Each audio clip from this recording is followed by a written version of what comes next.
The moment Amelia Norton's knees buckled and she pitched forward into the deep snow, she knew with terrible certainty that she was going to die alone in the wilderness. The fever had been building for days as she'd pushed herself westward through the mountain passes of New Mexico territory, fleeing a life that had crumbled to ashes behind her.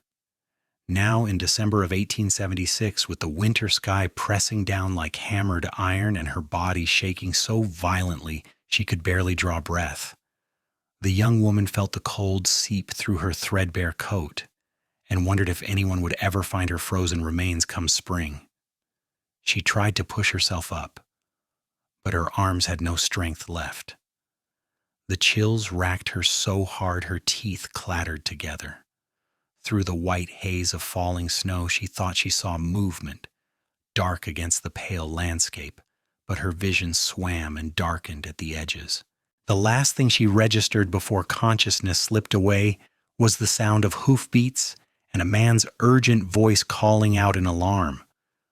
When awareness flickered back, she found herself being lifted with surprising gentleness, strong arms cradling her against a broad chest. She wanted to speak, to ask who this stranger was, but her lips would not form words. The fever had her in its grip, pulling her down into delirium where nothing made sense except the overwhelming heat consuming her from within despite the bitter cold all around.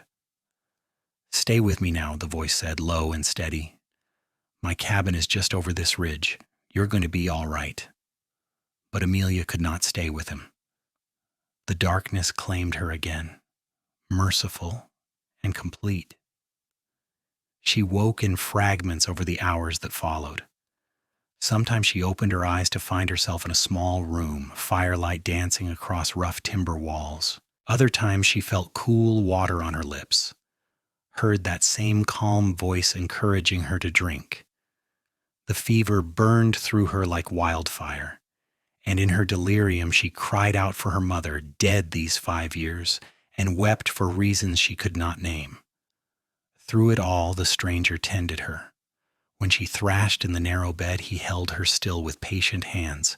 When she shivered despite the blankets piled high, he stoked the fire until the cabin grew almost stifling.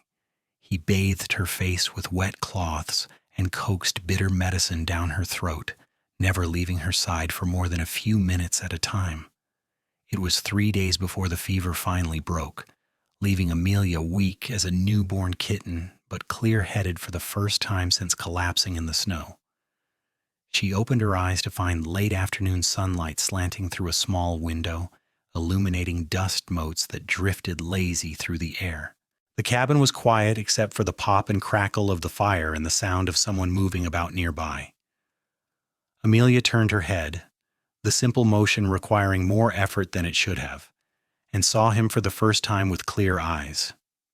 He stood at a rough wooden table near the far wall, his back to her as he worked at something she could not see. He was tall, with dark hair that curled slightly at his collar, and broad shoulders that spoke of years of hard work. He wore simple clothes, a faded blue shirt and worn trousers held up with suspenders, and moved with the easy competence of a man comfortable in his own space. "Hello?" Amelia said, or tried to. Her voice came out as barely more than a croak.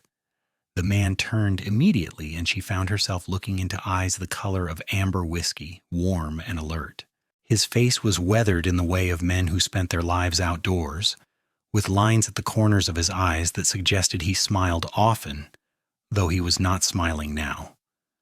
Concern etched itself across his features as he crossed quickly to the bedside.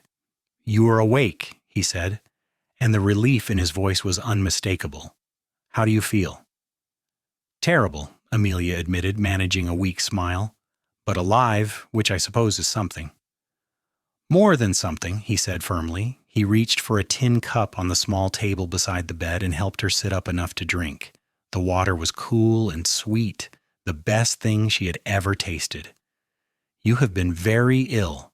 I found you in the snow 3 days ago, nearly frozen through. What in God's name were you doing out in that storm?" "Trying to reach Las Cruces," Amelia said after she had drunk her fill. She lay back against the pillows, exhausted from even that small effort. I was traveling from Santa Fe. There was supposed to be a stage, but it never came. I tried to walk, thought I could make it before the weather turned, but I got lost in the mountains. The man's expression darkened. You walked? Alone? In December? I had no choice. Amelia felt defensive heat rise in her cheeks despite her weakness. I had to leave Santa Fe. There was nothing left for me there. He studied her for a long moment, and she had the uncomfortable feeling that he could see straight through her, see all the desperation and fear and grief that had driven her out into the wilderness. But when he spoke, his voice was gentle. "My name is Robert Lawson," he said. "Most people call me Rob. This is my winter cabin. I run cattle in the lower valleys during the summer, but I come up here when the snows get too deep. You are welcome to stay as long as you need to recover." "I am Amelia Norton," she replied. "And I thank you for saving my life, Mr. Lawson. I will try not to be a burden. As soon as I'm strong enough, I will leave and let you get back to your business." "You will leave when you are well," Robert said firmly, "and not before, do you understand? You nearly died. If I had been an hour later coming back from checking my traps, you would have frozen solid out there." Amelia wanted to argue, wanted to insist that she could manage on her own, but even she could not deny the truth of his words. She had no money, no supplies, and no strength. Without his help, she would not last a day in this wilderness. Pride warred with practicality, and practicality won. "Thank you," she said quietly. "I'm in your debt." "No debt," Robert said, waving the words away. "Any decent person would have done the same. Now you need to eat something. Your stomach has been empty too long. I will make you some broth." He moved back to the table, and Amelia took the opportunity to study the cabin more closely. It was small but well built, just one room with the bed where she lay against one wall, the table and a cook stove along another, and shelves and storage taking up the remaining space. Furs and hides hung from pegs, and she could see saddles and tack carefully maintained in one corner. A rifle rested above the door, and she noticed that everything was clean and orderly. This was not the dwelling of a slovenly bachelor, but of a man who took pride in his home, simple as it was. Robert worked efficiently, putting a pot on the stove and adding what looked like dried meat and vegetables. As the broth began to simmer, filling the cabin with a rich, savory smell that made Amelia's stomach clench with sudden hunger, he came back to check on her. "Tell me about yourself," Amelia said, more to fill the silence than anything. "How long have you lived out here?" "5 years now," Robert replied, settling himself on a stool he pulled close to the bed. "I came out from Missouri after the war, fought for the Union, saw things no man should see. When it was over, I could not go back to farming like my father wanted. Needed space, I guess. Room to breathe.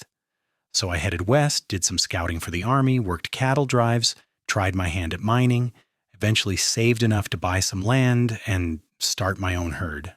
Nothing big, just a few hundred head, but they are mine, and I make an honest living." "Were you heading back from checking traps when you found me?" Amelia asked. "Yes, I have lines set in the hills. Beaver mostly, some fox. The furs help see me through the winter when cattle work is slow." He paused, his expression growing serious. "What were you running from, Miss Norton? And do not tell me nothing. Nobody walks into a blizzard with nothing unless they are running from something." Amelia looked away, fixing her gaze on the fire. She had not meant to tell anyone her story, had planned to simply disappear into the vastness of the West and start over where no one knew her name. But something in Robert's steady presence, in the way he had cared for her these past days, made her want to trust him. "My father," she said finally, "or rather the man my father wanted me to marry." Robert waited, not pressing, and that patience loosened her tongue more than any demand would have. "My parents died when I was 18. Yellow fever took them both within a week of each other. I had an uncle in Santa Fe who agreed to take me in. He was kind enough at first, but then he started having money troubles. He owned a mercantile that was failing, owed debts to some dangerous men. One of those men, a merchant named Howard Beckman, offered to forgive the debts if my uncle would give me to him in marriage." "Give you," Robert repeated, his voice flat and cold. "My uncle agreed without even asking me. Beckman is 53 years old, fat as a hog, and mean. I have seen how he treats his horses and his servants. He wanted me because I am young and he thought I would be easy to control." Amelia felt old anger rise in her throat like bile. "I refused. My uncle locked me in my room and said I would marry Beckman or he would throw me out with nothing. So I climbed out the window and I ran." "Good," Robert said fiercely. "You did the right thing." "Did I?" "I nearly died. If you had not found me, I would be frozen in that snowdrift. And maybe that would have been better than living in fear that Beckman or my uncle will somehow find me." "Do not say that." Robert reached out and took her hand, his grip warm and strong. "Your life is worth more than you know. You were brave to run. Many women would not have had the courage." Amelia felt tears prick at her eyes, the first she had shed since fleeing Santa Fe. She had been so focused on survival, on putting one foot in front of the other, that she had not allowed herself to feel the full weight of what had happened. Now, safe for the first time in weeks, the emotions came flooding through.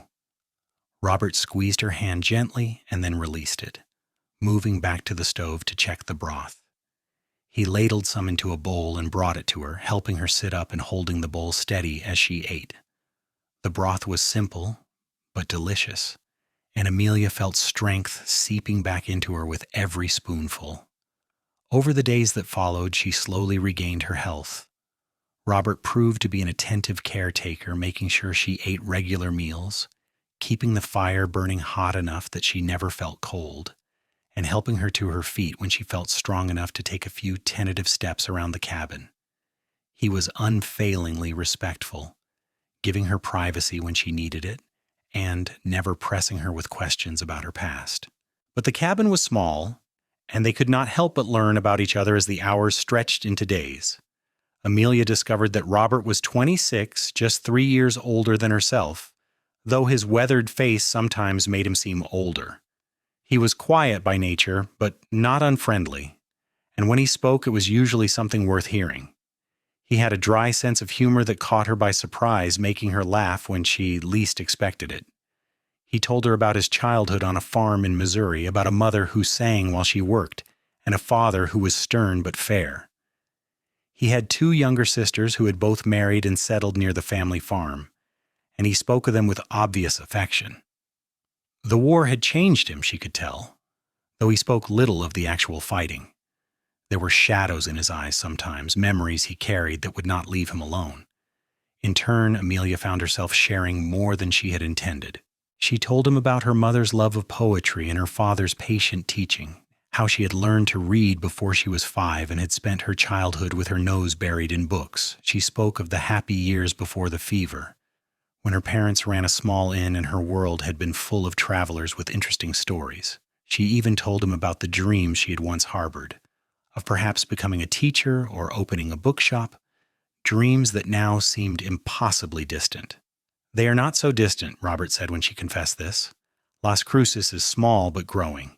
They could use a teacher, or you could work at the general store, save money, maybe start something of your own eventually." "If I make it to Las Cruces," Amelia said, "the snow shows no sign of stopping."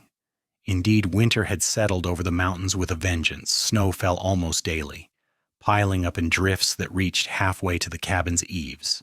The wind howled like a living thing, rattling the shutters and finding every tiny crack in the walls. Robert went out each day to check his trap lines and care for the 2 horses he kept in a small stable behind the cabin, but otherwise they were confined to the tiny space, just the 2 of them against the vastness of the winter wilderness. Amelia might have expected the enforced proximity to breed tension, but instead she found herself growing comfortable with Robert's presence. He was easy to be around, never demanding more of her than she could give. When she was tired, he let her rest. When she grew restless and bored, he taught her card games or told her stories about his cattle ranching adventures. He even had a few books, precious volumes he had carried with him from Missouri, and he let her read them as many times as she liked. As Christmas approached, Amelia realized with a pang that she was happier in this tiny cabin than she had been in months. Despite the desperate circumstances that had brought her here, Despite the fever that had nearly killed her and the winter that kept her trapped, she felt oddly at peace. It took her several days to understand why, and when the realization came, it was almost shocking in its simplicity. She felt safe. For the first time since her parents had died, she felt truly safe. Robert asked nothing of her except to heal and be well. He treated her with a respect that Howard Beckman never would have understood, seeing her as a person rather than property. And more than that, she enjoyed his company. She looked forward to the evenings when they sat by the fire, talking about everything and nothing. She found herself watching him when he was not looking, noticing the way his hands moved when he worked, the way his expression softened when he smiled. It was dangerous, she told herself. She could not afford to develop feelings for this man. As soon as the weather cleared, she would need to leave, to make her own way in the world. She could not allow herself to become dependent on anyone, no matter how kind they might be. But her heart, it seemed, had ideas of its own. The days blurred together, each one much like the last. Snow fell, the fire burned, and they existed in their small bubble of warmth and safety. Robert continued to care for his animals and check his traps, bringing back furs that he cleaned and stretched, explaining the process to Amelia when she expressed interest. She helped with cooking and mending, insisting that she needed to contribute something since he would not let her pay for her keep. "Your company is payment enough," Robert said one evening as they prepared supper together. They had fallen into an easy routine, working side by side in the small space. "It gets lonely up here in the winters. Having someone to talk to is worth more than money." "You must think I'm terrible," Amelia said, chopping vegetables for a stew. "Taking advantage of your hospitality, eating your food, using your supplies." "I think you are a woman who had bad luck and worse family," Robert replied. He was browning meat in a skillet, and the smell made her mouth water. "I think you are brave and strong, and I'm glad I found you when I did." Amelia felt warmth that had nothing to do with the fire spread through her chest. "You are a good man, Robert Lawson." He glanced at her, and something in his eyes made her breath catch. "I try to be," he said quietly. The moment stretched between them, charged with something Amelia could not quite name. Then Robert turned back to the stove and the spell was broken. But Amelia felt it lingering, that awareness that something had shifted between them, subtle as morning light but just as undeniable. As January arrived and the new year of 1877 began, the snows showed no sign of abating. If anything, they grew worse, with blizzards that lasted for days and temperatures that plunged so low that frost formed on the inside of the cabin walls. Robert kept the fire burning day and night, going through his supply of firewood at an alarming rate. "I need to go down to the lower timber and cut more," he announced one morning. "The pile is getting low." "How long will you be gone?" Amelia asked, trying to keep the worry out of her voice. "Most of the day, probably. It is a few miles down the mountain, and the snow makes everything take longer." He looked at her seriously. "Will you be all right here alone?" "Of course," Amelia said, drawing herself up. "I am not a child, Robert. I can manage a fire and keep myself safe for a few hours." He smiled at her show of independence. "I know you can. But if anything happens, if the wind shifts or you hear anything strange, you get inside the root cellar under that trap door there. It is warmer below ground, and you will be protected from any storms." "Nothing is going to happen," Amelia assured him. "Go get your wood. I will have hot coffee waiting when you return." Robert bundled himself in furs and heavy coats, looking twice his normal size, and headed out into the bitter cold. Amelia watched from the window as he made his way to the stable, emerging a few minutes later with one of the horses hitched to a sledge. Then he disappeared into the swirling snow, and she was alone. The cabin felt larger without him, emptier. Amelia busied herself with tasks, tidying up and starting a pot of beans for supper. She read for a while but found she could not concentrate. Her eyes kept drifting to the window, watching for Robert's return. The morning crawled by, then afternoon. The wind picked up, howling around the cabin like a living thing. Amelia added wood to the fire and tried not to worry. Robert knew these mountains, knew how to handle himself in any weather. He would be fine. But as the light began to fade and he still had not returned, real fear began to gnaw at her. What if something had happened? What if he had been injured or gotten lost in the blowing snow? She had no idea where he had gone, no way to find him. And without Robert, she would be truly alone in the wilderness, with no knowledge of how to survive. Stop it, she told herself firmly. He will be back any moment. He is probably just being careful, taking his time in the deep snow. But the sky darkened to purple and then black, and still Robert did not come home. Amelia paced the cabin, alternating between the window and the fire. She kept the flames burning high, reasoning that Robert would need the light and warmth when he finally made it back. The beans were long since cooked, the coffee grown bitter from sitting too long on the heat. She wrapped herself in a blanket and tried to stay calm. When she finally heard the sound of hooves and saw the dim shape of the horse and sledge emerging from the darkness, relief hit her so hard she felt dizzy. She flung open the door, heedless of the cold that blasted in, and saw Robert struggling to unhitch the horse. Even from here she could see he was moving stiffly, and when he finally made his way to the cabin, she saw that his face was gray with exhaustion and pain. "What happened?" she demanded, helping him inside and closing the door against the wind. "Horse stepped in a drift, nearly went down," Robert said through chattering teeth. "I wrenched my shoulder getting him back up. Took longer than I planned, had to rest several times. Then the wind came up, and I could barely see to navigate back." Amelia helped him out of his frozen outer layers, her hands gentle as she eased the coat off his shoulders. Robert winced when she touched his left side, and she saw him favoring that arm. "Sit down," she ordered, guiding him to a chair near the fire.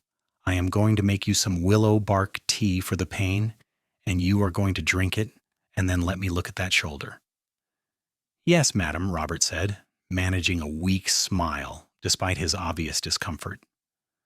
Amelia worked quickly, drawing on memories of watching her mother tend injuries when she helped at the inn. She brewed the willow bark tea and made Robert drink it all, ignoring his protests that it tasted awful. Then she carefully examined his shoulder, relieved to find that nothing seemed broken or dislocated. He had pulled the muscles badly, but it would heal with rest. "You need to keep this arm still for a few days, Chertur," she told him. "No chopping wood, no hauling water, no heavy work at all." "I need to take care of the horses," Robert protested. "I will take care of the horses," Amelia said firmly. "You taught me where everything is, and I am perfectly capable of throwing down some hay and making sure they have water. You are going to rest and let that shoulder heal." Robert looked like he wanted to argue, but exhaustion won out. He nodded and let Amelia help him to the bed, where he collapsed with a groan. She pulled the blankets up over him and then went back to bank the fire and set things to rights in the cabin. When she checked on him a few minutes later, he was already asleep, his breathing deep and even. Amelia stood looking down at him and felt something shift and settle in her heart. He had saved her life, cared for her through illness, given her shelter and safety. Now it was her turn to care for him. The next few days passed in a strange reversal of their earlier roles. Amelia tended Robert as he had tended her, making sure he rested his injured shoulder and took the willow bark tea despite his complaints. She ventured out into the cold each morning to care for the horses, her heart pounding with nervousness the first time, but growing more confident as she learned the routine. She cooked their meals and kept the cabin warm, and in the evenings they sat together by the fire as they had before. But something was different now. There was a new ease between them, a comfort that came from having cared for each other in times of need. Amelia caught Robert watching her sometimes, his amber eyes warm and thoughtful, and she felt her pulse quicken in response. One night, as they sat close to the fire with Robert's shoulder finally healing well, he reached over and took her hand. The gesture was tentative, almost shy, giving her every opportunity to pull away if she wanted. Amelia looked down at their joined hands, his so large and work roughened, hers smaller and paler, and felt something click into place. "Amelia," Robert said softly, I need to tell you something." She looked up at him, her heart suddenly beating very fast. "What is it?" "These past weeks, having you here, it has meant more to me than I can say. I have lived alone for so long, convinced myself I preferred it that way. But now I cannot imagine going back to that loneliness. You make this cabin feel like a home instead of just a place to shelter from the weather." Amelia felt tears prick at her eyes. "Robert, I feel the same way. I keep thinking about when the spring comes and I will have to leave, and it makes my heart hurt. I do not want to go." "Then do not go," Robert said, and now both his hands were holding hers, warm and sure. "Stay with me, Amelia. I know this is sudden, and I know we have not known each other long, but what we have found here, what has grown between us, it is real. I have never felt this way about anyone before." "Neither have I," Amelia whispered. "But Robert, I have nothing, no money, no possessions except the clothes on my back. I would be a burden to you." "You could never be a burden." Robert's voice was fierce with conviction. "I do not care about money or possessions. All I care about is you. Say you will stay with me. Say you will be my wife, and we will build a life together." Amelia felt joy rising in her chest, bright and impossible. A month ago she had been alone and desperate, fleeing into a blizzard with no hope for the future. Now this good man was offering her everything she had thought she would never have again: safety, home, love. "Yes," she said, and the word felt like a promise and a prayer all at once. "Yes, I will marry you. I will stay." Robert pulled her into his arms, mindful of his healing shoulder, and kissed her. It was a gentle kiss, almost tentative, full of wonder and promise. Amelia kissed him back, her hands coming up to cup his face, and felt the last of her fear and doubt melt away like snow in spring sunshine. They sat together by the fire long into the night, making plans and dreaming of the future. Robert told her about his land in the lower valleys, the small ranch house he had built there with his own hands. It was not much, he warned her, but it was sturdy and could be expanded when they needed more room. He described the herd of cattle he had built up over the years, the pastures and water sources, the neighboring ranchers who had become friends. Amelia listened, painting pictures in her mind of this life he was offering her. She told him about her dreams of teaching, and he encouraged her, saying that the small community near his ranch would love to have a teacher. They could build a schoolhouse, he said, and she could teach the ranchers' children, or if she preferred, she could help him with the ranch. There was always work to be done, and he would welcome having a true partner. "I want to be your partner in everything," Amelia said. "Whatever we do, we will do it together." "Together," Robert agreed, and sealed the promise with another kiss. February brought a brief respite from the worst of the winter weather. The snow still fell, but the howling blizzards eased, and there were days when the sun broke through the clouds and made the entire world sparkle like diamonds. On one such day, Robert and Amelia bundled up and ventured out of the cabin, walking hand in hand through the pristine drifts. "It is beautiful up here," Amelia said, looking around at the snow-covered peaks and dark pines. "Lonely, but beautiful." "I thought so when I first built this cabin," Robert agreed, "but it is even more beautiful with you here to share it." They found a fallen log that Robert brushed clear of snow, and they sat together looking out over the vast white landscape.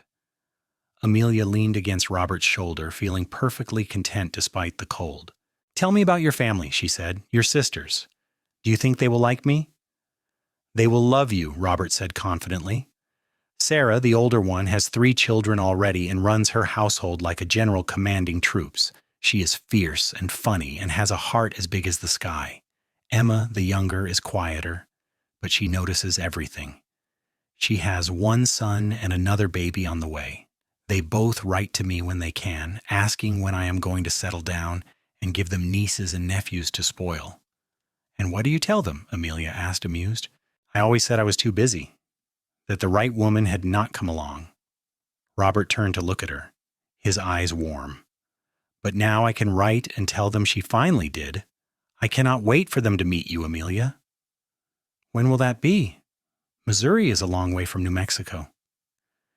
Maybe we can make the trip in a year or two once the ranch is more established, or they could come visit us. I would love to show them the life I've built here." He paused, then added quietly, "I would love to show them you." Amelia felt warmth bloom in her chest. She had lost her family, thought herself alone in the world, but now she was gaining a new family, people who might come to care for her as Robert did. It was more than she had dared to hope for. As the days grew slightly longer and the worst of winter began to ease its grip, they made plans for the spring. Robert would need to go down to his ranch house as soon as the passes cleared to check on the cattle and start the work of the new season. They would marry before they left the mountain, he insisted. There was a circuit preacher who traveled through the territory, and Robert would get word to him to come perform the ceremony as soon as possible. "I do not want to wait," Robert said. "I do not want there to be any question that you are my wife, that you belong with me, and I belong with you." "I do not want to wait either," Amelia agreed. She had been thinking about the practicalities, about what people might say when Robert showed up with a new wife no one had ever heard of. But she found she did not care. Let them talk. She loved Robert Lawson with a certainty that defied logic and ignored the short time they had known each other. "When you know," her mother used to say, and Amelia finally understood what she meant. They celebrated Amelia's 24th birthday in early March with a cake she made from their dwindling supplies, sweetened with precious sugar and studded with dried berries. Robert gave her a gift he had been secretly working on, a beautiful hair comb carved from a piece of pale wood and polished until it gleamed. "It is not much," he said, almost shy as he presented it to her. "It is perfect," Amelia said, her eyes filling with tears as she ran her fingers over the delicate carving. "No one has given me a birthday present since my parents died. Thank you, Robert." She stood on her toes and kissed him, and he wrapped his arms around her, holding her close. These moments of tenderness had become more frequent as the weeks passed, though Robert was always respectful, never pushing for more than Amelia was ready to give. She loved that about him, the way he valued her comfort and consent above his own desires. "I cannot wait to marry you," she whispered against his lips. "Soon," he promised, "as soon as the preacher can get here." True to his word, Robert made the journey down the mountain on the first clear day that presented itself, taking a message to the small settlement where the preacher was known to stop. He was gone 2 days, and Amelia spent the time scrubbing the cabin from top to bottom and altering one of her worn dresses to make it more suitable for a wedding. It was not the white gown she had sometimes dreamed of as a girl, but she found she did not care. All that mattered was Robert and the life they would begin together. When Robert returned, he brought news that the preacher would arrive within the week. He also brought supplies from the settlement, including a length of blue ribbon that he rather sheepishly admitted he had bought for Amelia's hair. "You already gave me the comb," Amelia protested, but she was delighted by the gift. "Every bride should have something new on her wedding day," Robert said, "even if it is just a ribbon." The week passed in a flurry of preparation. Robert split more wood and made repairs to the cabin he had been putting off. Amelia cooked and cleaned and tried on her altered dress a dozen times, making tiny adjustments until it hung just right. They were both nervous and excited, barely able to focus on anything except the approaching ceremony. The preacher arrived on a cold but clear morning, a weathered man of about 50 with kind eyes and a booming voice. His name was Reverend Thomas Mills, and he had been traveling the territory for 15 years, bringing the word of God and performing weddings and baptisms for isolated communities. "Robert Lawson, you old hermit," Reverend Mills said cheerfully as he dismounted. "Never thought I would see the day you asked me to perform a wedding for you. Where is this mysterious bride of yours?" Amelia stepped out of the cabin suddenly shy. She had woven the blue ribbon through her hair, which she wore loose and falling past her shoulders, and the comb Robert had carved was tucked behind one ear. Her dress was simple but clean, and she had polished her worn boots until they almost looked presentable. "This is Amelia Norton," Robert said, and the pride in his voice made Amelia's heart swell. "The woman I am going to marry." Reverend Mills's expression softened as he looked at Amelia. "Miss Norton, it is a pleasure. Robert tells me you two have quite a story." "You could say that," Amelia agreed, smiling at Robert. "He saved my life." "And she saved mine," Robert said quietly, just in a different way. The ceremony was simple, conducted in the cabin with the fire crackling behind them, and the March sunlight streaming through the window. Reverend Mills read from his worn Bible and led them through their vows, his voice solemn and sure. When Robert took Amelia's hands in his and promised to love and honor her for the rest of his days, she saw tears shining in his eyes and felt her own spill over. "I do," she said when it was her turn, her voice clear and strong despite the emotion threatening to overwhelm her. "I do take this man as my husband, to have and to hold from this day forward. By the power vested in me by the territory of New Mexico and Almighty God, I now pronounce you husband and wife," Reverend Mills declared. "Robert, you may kiss your bride." And he did, sweetly and thoroughly, while the Reverend chuckled and looked away to give them a moment of privacy. When they finally broke apart, both were grinning like fools, and Amelia felt happier than she had ever thought possible. They celebrated with a simple meal, and Reverend Mills regaled them with stories from his travels. He was a gifted storyteller, and Amelia found herself laughing until her sides hurt at his tales of the characters he had encountered over the years. As the afternoon wore on, the Reverend prepared to leave, insisting he needed to make it to his next stop before nightfall. "Thank you for coming all this way," Robert said, pressing payment into the Reverend's hand. "It was my pleasure, son. You take good care of that wife of yours. She is a special one, I can tell." Reverend Mills turned to Amelia and took her hand. "Mrs. Lawson, may your life be filled with love and joy. You two have found something precious. Do not take it for granted." "We will not," Amelia promised. After the Reverend left, Robert turned to Amelia with a slightly nervous expression. "Well, Mrs. Lawson, how does it feel to be married?" "Perfect," Amelia said, going into his arms. "It feels absolutely perfect." That night, their first as husband and wife, was everything Amelia had hoped and more. Robert was gentle and patient, treating her with a tenderness that made her heart ache even as her body responded to his touch.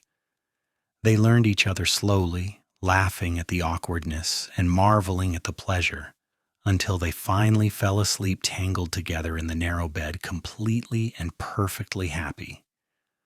The last weeks of winter passed in a haze of contentment. Amelia had never known such peace, such utter satisfaction with her place in the world. She was Mrs. Robert Lawson now, wife of a good man, and she woke each morning grateful for the chance twist of fate that had brought her to this place. As March turned to April and the snow finally began to melt in earnest, they prepared for the journey down to the ranch. Robert made several trips, hauling supplies and furs down the mountain on the sledge. On one of these trips, he brought back mail that had been waiting for him at the settlement, including a letter from his sister Sarah. "She is well," Robert reported, reading the letter by firelight. "Emma had her baby, a girl they named Grace. Sarah says she is beautiful and has Emma's eyes, and she wants to know why I have not written in so long." "You should write back and tell her you have been busy courting a wife," Amelia suggested, smiling. "I will tell her I have a wife, and that I am the luckiest man in the territory," Robert said. "But I want to wait until we are settled at the ranch. I want to write them a proper long letter, telling them all about you and inviting them to come visit next year." "I would like that," Amelia said. "I would like to meet the women who helped raise such a wonderful man." Robert laughed and pulled her into his lap. "You are going to make me impossibly vain with all these compliments." "Good," Amelia said, kissing him soundly. "You deserve to know how special you are." Finally, in mid-April, the mountain passes were clear enough for them to make the trip down to the ranch. Amelia felt a pang of sadness as she looked around the little cabin one last time. So much had happened here, so much pain and healing and love. This place had been a refuge, a cocoon where she and Robert had found each other and built the foundation of their life together. "We will come back next winter," Robert promised, seeing the expression on her face. The cabin will be here waiting for us." "I know," Amelia said. "It is silly to be sad about leaving. I am excited to see the ranch, to start our real life together." "This was our real life," Robert said gently. "Everything that happens from here is just more of it. But I understand what you mean. Come on, Mrs. Lawson, let us go home." The journey down the mountain took most of the day, and Amelia rode one of the horses while Robert led the other, both animals laden with supplies and the furs Robert had trapped over the winter. As they descended, the landscape changed. The snow gave way to muddy earth, then to the first hints of green. Amelia saw wildflowers beginning to bloom and heard birds singing in the trees, and felt her spirits lift with every mile. When they finally crested a ridge and Robert pointed to a valley below, Amelia caught her breath. She could see a small ranch house with a barn and several outbuildings, fences marking pastures where cattle grazed, and in the distance the buildings of what looked like a small settlement. "That is it," Robert said, and she could hear the pride in his voice. "That is our ranch. What do you think?" "I think it is beautiful," Amelia said honestly. The house was small but well built, with a front porch and glass windows that would let in the light. Smoke rose from the chimney, and she realized with a start that someone must be inside. "I asked one of my neighbors to come check on the place while I was gone," Robert explained. "Probably Tom Winters or his son. They have the land just west of here. Good people. They will be eager to meet you." As they rode into the yard, the door of the house opened and a young man stepped out, tall and rangy with a friendly smile. "Robert! Good to see you made it down. We were starting to worry." "No need for worry, Cal. I had a good reason for staying up in the high country so long." Robert dismounted and reached up to help Amelia down. "Amelia, this is Calvin Winters, son of my neighbor Tom. Cal, this is my wife, Amelia Lawson."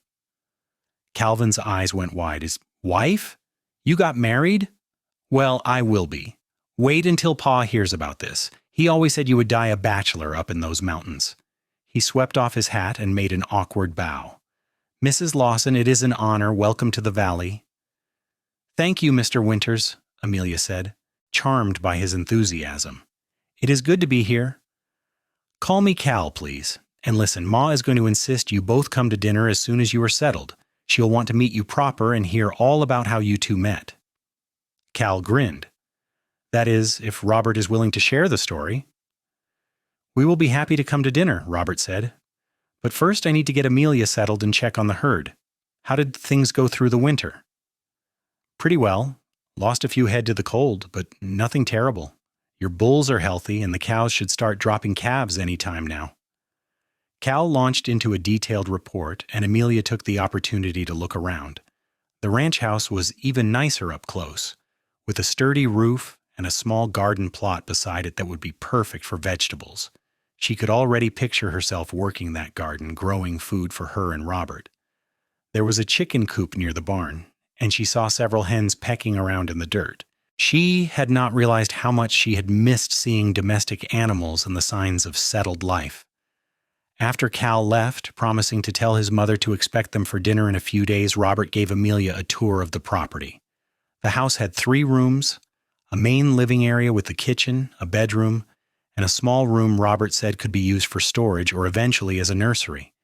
The furniture was simple but well made, and Amelia could see places where she could add touches to make it feel more like a home. Curtains for the windows, perhaps, and some rugs for the floor. "It is not much," Robert said, watching her anxiously, "but we can improve it as we have money. I want you to feel comfortable here, Amelia. I want you to feel like it is truly your home." "It already does," Amelia assured him. She took his hand and led him to the window that looked out over the valley. "This is everything I could have hoped for, Robert. A home, a husband I love, a future I can believe in. You have given me so much." "You have given me more," Robert said, wrapping his arms around her from behind and resting his chin on top of her head. "You have given me a reason to make this place more than just a ranch. It is a real home now because you are here." They spent the next days settling in and reacquainting Robert with his herd. Amelia threw herself into making the house livable, cleaning and organizing and slowly adding her own touches. She planted the garden with seeds Robert had bought in the settlement, and she tended the chickens, delighted to have fresh eggs again after months of dried provisions. True to Cal's word, an invitation came from the Winters family, and Robert and Amelia made the short ride to their neighboring ranch. Tom Winters turned out to be a jovial man in his 50s, with weathered features and a booming laugh. His wife Martha was warm and welcoming, immediately taking Amelia under her wing and bombarding her with questions about how she and Robert had met. Over a dinner of roast beef and fresh bread, Amelia told the story, leaving out the more desperate details of her flight from Santa Fe. The Winters family listened with rapt attention, and Martha declared it the most romantic thing she had ever heard. "Saved her from a blizzard and nursed her through fever," Martha said, dabbing at her eyes with her apron. "Robert Lawson, I always knew you had a good heart. But this beats all. Your mother would be so proud." "I hope so," Robert said quietly, his hand finding Amelia's under the table and squeezing gently. The Winters family became fast friends, and as word spread through the small community that Robert had returned with a wife, other neighbors began stopping by to introduce themselves. Amelia met more ranching families, a few prospectors who worked claims in the nearby hills, and the owner of the general store in the settlement, a shrewd but kind woman named Mrs. Harriet Cooper. "We could use a teacher here," Mrs. Cooper said when Amelia mentioned her background. "Got about 15 children in the valley now, and that number is only growing. Most of them cannot read or write more than their names. If you were interested, I bet the families would be happy to contribute toward building a schoolhouse and paying your salary." Amelia felt excitement kindle in her chest. "I would love to teach. Let me talk to Robert about it." Robert, as she had known he would, was completely supportive. "If that is what you want to do, then we will make it happen. We can talk to the other families, see what kind of support there is. Maybe by fall you could have students." And so began a new phase of their life together. Spring turned to summer, and Amelia divided her time between helping Robert with the ranch work and meeting with families about establishing a school. The response was overwhelmingly positive, and by July they had raised enough money and materials to begin building a small schoolhouse on a plot of land the community had set aside. Robert worked on the construction whenever he could spare time from the cattle, and other men from the valley pitched in. Amelia watched the schoolhouse take shape, a simple one-room building with windows on both sides and a good stove for heating in winter. It was not much, but it would serve the children well, and she could not wait to begin teaching. In August, as the building neared completion, Amelia realized her monthly courses were late. At first she thought nothing of it, attributing it to the physical labor of helping establish their new life. But when another week passed and she began feeling queasy in the mornings, a different possibility occurred to her. She waited another week to be sure, then told Robert one evening as they sat on the porch watching the sunset, "I think I am with child." Robert went very still, then turned to look at her with wonder dawning in his eyes. "Truly?" "I think so. I have all the signs my mother told me about. I wanted to be certain before I said anything." Amelia felt suddenly nervous. They had not discussed children, though she assumed Robert wanted them. "Are you happy?" "Happy?" Robert pulled her into his arms, holding her so tight she could barely breathe. "Amelia, I am overjoyed. A baby, our baby. I cannot believe it." "We are going to be parents," Amelia said, and the reality of it hit her fully for the first time. A child, a son or daughter who would be part her and part Robert, a new life created from their love. Tears spilled down her cheeks, but they were tears of pure happiness. They sat together on the porch long after the sun had set, talking about names and making plans for how they would manage a baby while running the ranch and teaching. It would not be easy, but they would find a way. They always did. The schoolhouse was finished in September, and Amelia began teaching a week later. She had 11 students that first term, ranging from a 6-year-old girl who was just learning her letters to a 15-year-old boy who could read but struggled with mathematics.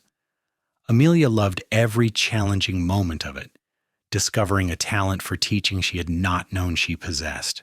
She continued teaching through the fall, though she was careful not to overexert herself as her pregnancy progressed.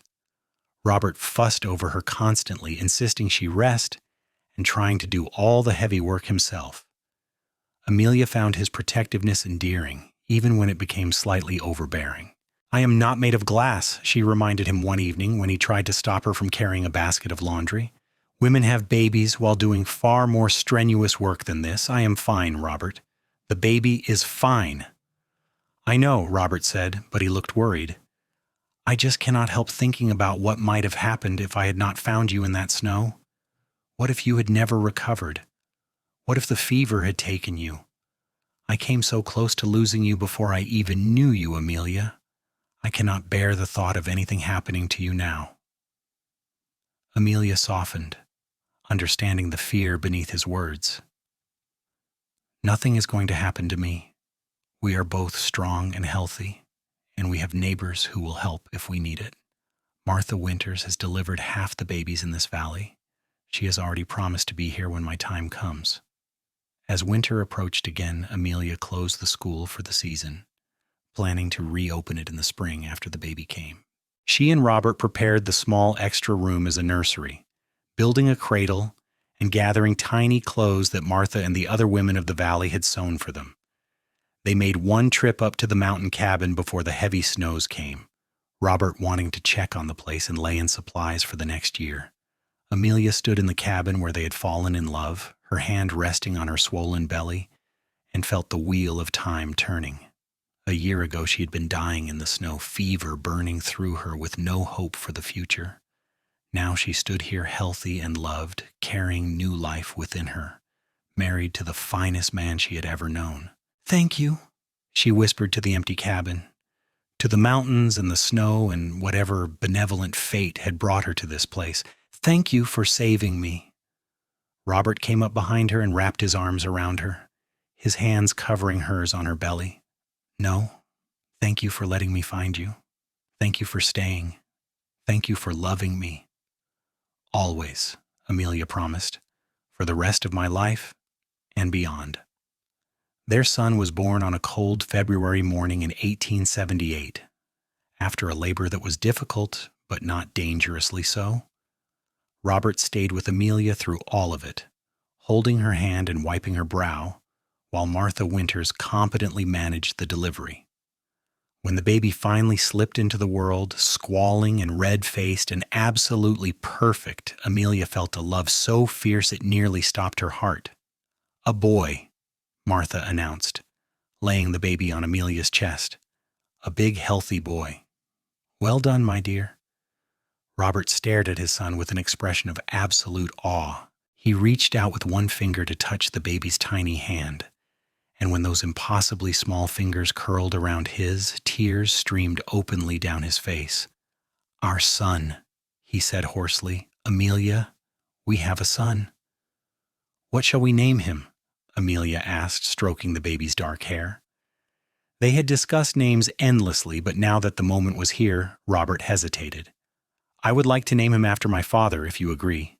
Thomas Robert Lawson." "Thomas," Amelia repeated softly, looking down at the baby. "Hello, Thomas. Welcome to the world."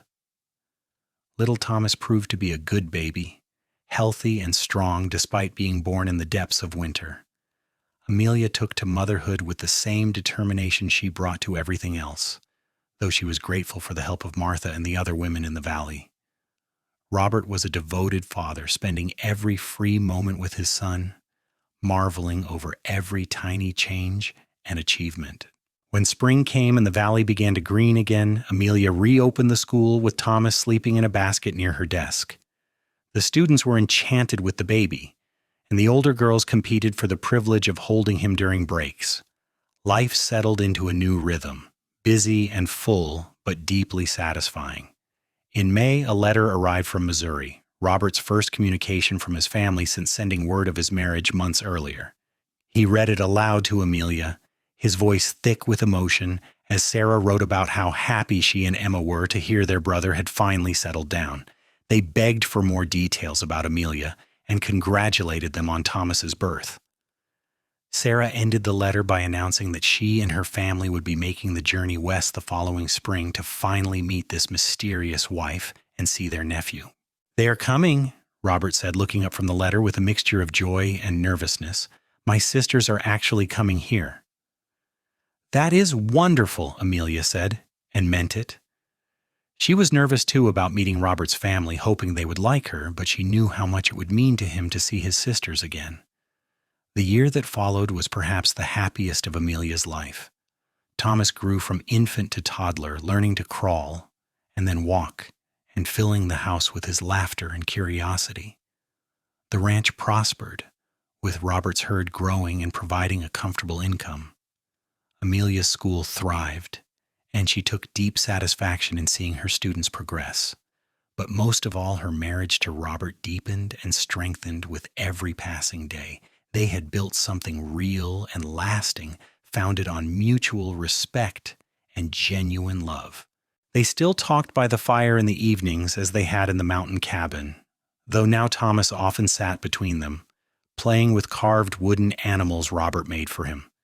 They worked side by side, partners in every sense of the word, and Amelia could not imagine her life any other way. When Robert's sisters arrived in April of 1879 with their families in tow, Amelia's nerves proved groundless. Sarah swept her into a fierce hug within minutes of arriving, declaring that any woman who could tame her stubborn brother was already family. Emma was quieter but equally warm, admiring Thomas and sharing stories of her own children with an easy camaraderie. The visit lasted 2 weeks, and by the time Robert's family departed, Amelia felt like she had gained the sisters she had always wished for. They promised to return in a few years and extracted a promise from Robert and Amelia to visit Missouri when they could. "They loved you," Robert said as they waved goodbye to the departing wagons, "just as I knew they would." "I loved them too," Amelia said, wiping tears from her eyes. "Your family is wonderful, Robert." "Our family," he corrected gently. "They are your family now too." Life continued its steady progression. Thomas grew into a bright, energetic boy with his father's amber eyes and his mother's dark hair. Amelia gave birth to a daughter in 1881, whom they named Catherine, and then another son in 1883, christened James. The ranch expanded, and Robert took on a hired hand to help manage the growing herd. Amelia continued teaching when she could, though her primary focus shifted to her own growing family. They made annual trips to the mountain cabin each summer, the children delighting in the adventure of the high country. Amelia would stand in that small space where she had nearly died and where she had fallen in love, holding Robert's hand and marveling at the strange and wonderful journey that had brought her here. Years passed, marked by the changing seasons and the milestones of their children's lives. Thomas grew tall and strong, inheriting his father's way with animals and his love of the land. Catherine proved to have her mother's gift for teaching and spent hours reading to her younger brother. James was the wild one, always exploring and getting into mischief, but with a heart as big as the sky. Through it all, Robert and Amelia's love remained constant, the bedrock upon which they had built their life. They had weathered hard times, droughts that threatened the herd and winters that tested their endurance. They had celebrated good times, bumper calf crops and school recitals and children's laughter. They had held each other through sorrow when Martha Winters passed away and when news came that Robert's father had died peacefully in his sleep. On their 10th wedding anniversary in 1887, Robert surprised Amelia by taking her back up to the mountain cabin, leaving the children with the Winters family for a few days. It was spring, and the wildflowers were blooming, painting the meadows in brilliant colors. They spent their days walking the high country and their nights wrapped in each other's arms, talking and laughing and remembering. On their last evening, as they sat on the porch watching the sun set over the peaks, Robert took Amelia's hand. "Do you ever regret it?" he asked quietly. "The life you might have had if you had not run from Santa Fe? If you had made it to Las Cruces and started fresh there?" Amelia looked at him in genuine surprise. "Regret it? Robert, how could I regret any of this? If I had not run, if that fever had not forced me to collapse exactly where I did, I never would have met you. I never would have had our children or built our home or found this happiness. I would trade none of it for anything in the world." "I feel the same way," Robert said. "Sometimes I think about how easily I could have missed you. If I had checked my traps a different day, if I had taken a different route, the thought terrifies me." "But you did not miss me," Amelia said firmly. "You found me and you saved me and we fell in love. That is what matters. Not what might have been, but what is." Robert pulled her close, and they sat in comfortable silence as darkness fell and the stars began to appear, brilliant and countless overhead. Amelia rested her head on his shoulder and felt perfectly, completely content. "I love you," Robert said into the quiet. "More than I can ever express. You are the best thing that ever happened to me, Amelia Lawson." "And you are mine," Amelia replied. "My cowboy in the snow, my savior and my partner and my love." They returned to the ranch the next day, to their children and their responsibilities and the busy life they had built. But Amelia carried the memory of those days in the cabin with her, a reminder of where they had started and how far they had come. The years continued to unfold, bringing new joys and challenges. Thomas eventually took over much of the ranch work, growing into a capable young man who made his parents proud. Catherine became a teacher herself, taking over Amelia's school when she finally decided to retire. James, after a few wild years that worried his parents, settled down and married a sweet girl from a neighboring ranch. Robert and Amelia grew older together, their hair going gray and their faces lined with the marks of a life well lived. But their love never diminished. If anything, it deepened, enriched by decades of shared experience and unwavering devotion. They became grandparents, delighting in the arrival of Thomas's twins and Catherine's daughter. They watched their children build their own lives and families, carrying forward the legacy of love and hard work that Robert and Amelia had established. They made one last trip to Missouri when Robert's sister Emma passed away, honoring her memory and reconnecting with family they had not seen in years. Through everything, they remained each other's anchor and each other's joy. They still talked by the fire on winter evenings, though they moved more slowly now. They still held hands when they walked, though they did not go as far as they once had. They still looked at each other with love and wonder, amazed by the life they had built from that chance encounter in the snow so many years ago. On a warm spring evening in 1897, nearly 20 years after that fateful winter, Robert and Amelia sat together on the porch of their ranch house, watching the sun set over the valley they had made their own. Their children and grandchildren had gathered for a celebration, and the house behind them was full of noise and laughter and love. "Do you remember the first time I told you I loved you?" Robert asked, his hand warm in hers. "Of course," Amelia said, smiling at the memory. "It was in the cabin by the fire. You were so nervous." "I was terrified," Robert admitted. "I was afraid you would say no, that you would leave when spring came and I would never see you again." "I could never have left you," Amelia said. "My heart was already yours, even if I had not fully admitted it to myself yet." "Mine was yours the moment I saw you lying in that snow," Robert confessed. "Even delirious with fever, even near death, you were the most beautiful thing I had ever seen. I knew in that instant that finding you meant something, that you were meant to be in my life." "Fate," Amelia said softly. "We were meant to find each other." "Yes," Robert agreed. He raised her hand to his lips and kissed it gently. "And I would do it all again, every moment, if it meant ending up here with you." Amelia leaned her head on his shoulder, watching the last light fade from the sky. Behind them, she could hear Thomas's twins shrieking with laughter as James chased them around the yard. She could hear Catherine's voice, calm and patient, reading a story to the younger children. She could hear the murmur of conversation and the sounds of family, the legacy she and Robert had created together. "We have had a good life," she said quietly. "The best life," Robert corrected. "And it is not over yet. We still have years ahead of us, my love. Years to watch our grandchildren grow to enjoy the fruits of everything we have built. I hope so, Amelia said. I want many more years with you, Robert Lawson. I want to grow old and bent and gray, sitting on this porch and holding your hand. Then that is what we will do, Robert promised. For as many years as God grants us, we will be together, just as we promised all those years ago in the cabin on the mountain. They sat in comfortable silence as full darkness fell and the stars emerged, brilliant and eternal overhead, the same stars that had looked down on a dying woman in the snow and the cowboy who saved her, the same stars that had witnessed a love story born of desperation and kindness and fate. Inside the house, someone lit the lamps, and warm golden light spilled out onto the porch. One of the grandchildren called for them to come inside to join the celebration. But Robert and Amelia sat a moment longer, savoring the peace and the perfect contentment of being exactly where they belonged. "Ready to go in?" Robert asked finally. "Ready," Amelia said, squeezing his hand. "Let us go be with our family, our beautiful, wonderful family."